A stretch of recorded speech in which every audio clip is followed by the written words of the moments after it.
আসসালামু আলাইকুম রহমতুল্লাহ বারাকাতু। কেমন আছেন সবাই? আশা করি অনেক ভালো আছেন।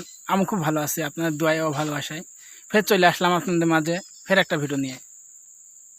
এই ভিডিওটা বানানো নতুনদের জন্য, যারা মালয়েশিয়া আসছেন বা আসবেন তাদের জন্য। এই যে আমার হাত নিচে যে কাটাগুনি দেখছেন না, এই কাটাগুনিতে যাহাই বিষ, যারা কাজ করবেন তারা খুব সাবধানে কাজ করবেন, কেননা খুব ব্যথা হয় হাতে হিঙে গেলে। ঠিক আছে, একটাই উপায়, এই যে পামাইলের বিচি যদি একটু হাতে ঘষা যায়, যেখানে কাটা ভেঙে যায়, ব্যথা হয়, একটু ব্যথা নরম পড়ে, বুঝেছেন?